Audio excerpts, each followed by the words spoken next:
Hi friends, welcome to Swathi జ్యోతిస్ kitchen. ఈవేళ వచ్చే మన రెసిపీ ఏంటంటే చాలా టేస్టీ అయిన రెసిపీ అండి. కర్డ్ రైస్ పిల్లలు కూడా చాలా ఇష్టంగా తింటారు. ఇది ఎలా తయారు చేస్తారో చూద్దాం. ఓకే ఫ్రెండ్స్, ఒక బౌల్లో రైస్ తీసేసుకోండి. రైస్ తీసుకొని కొత్తిమీరని యాడ్ చేసుకోండి. కరివేపాకు కూడా చిన్నగా కట్ చేసుకొని యాడ్ చేసుకుందాం. పెరుగు 1 cup.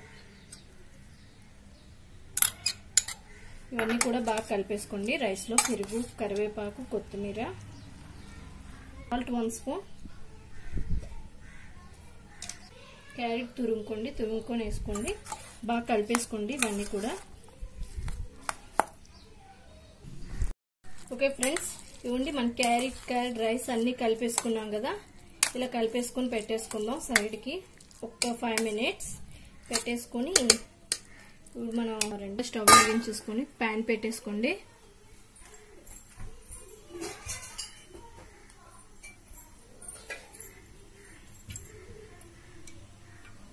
One spoon oil.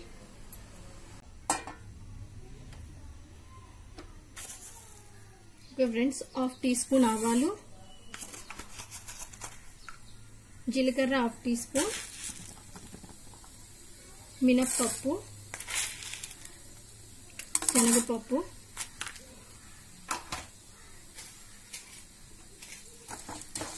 Medium ఫ్లేమ్లో పెట్టుకొని కలుపుకోండి.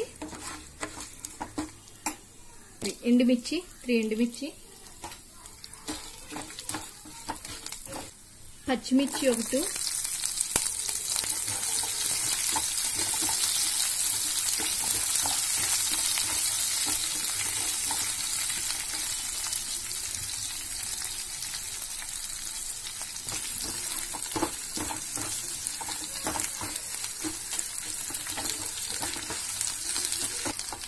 ఓకే, ఇలా మీడియం ఫ్లేమ్లో పెట్టేసుకోండి. మనం ముందుగా రెడీ చేసి పెట్టుకున్నాం కదా రైస్ని ఇందులో యాడ్ చేసుకుందాం.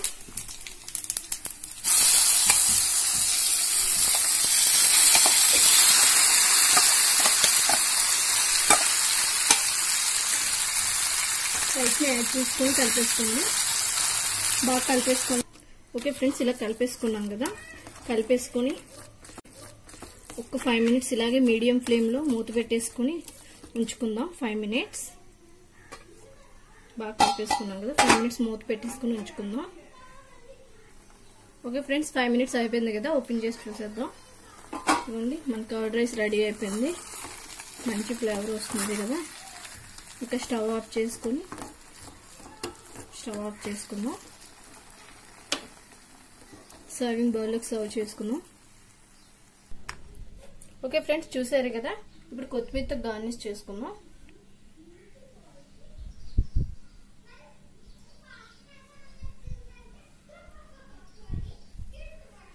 క్యారెట్ కర్డ్ రైస్ చాలా చాలా టేస్టీగా ఉంటుంది ఫ్రెండ్స్. పిల్లలు ఒక్కసారి పిల్లలకు కానీ చేసి పెట్టారంటే మళ్ళీ మళ్ళీ కావాలంటారు. చాలా చాలా టేస్టీగా ఉంటుంది. మీరు కూడా ట్రై చేయండి ఫ్రెండ్స్. చాలా టేస్టీగా ఉంటుంది క్యారెట్ కర్డ్ రైస్.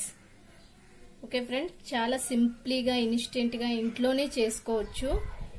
పిల్లలకి చేసి పెట్టండి, చాలా బాగా తింటారు. పిల్లలు వెయిట్ తక్కువ ఉన్న పిల్లలకు కూడా పెడితే వెయిట్ పెరుగుతారండి. పిల్లలు కూడాను బరువు పెరుగుతారు పిల్లలు. ఓకే ఫ్రెండ్స్, ఇలాంటి మరెన్నో మా వీడియోస్ కోసం స్వాతి జ్యోతిస్ ఛానల్ని సబ్స్క్రైబ్ చేయండి, లైక్ చేయండి, షేర్ చేయండి friends. Thank you so much.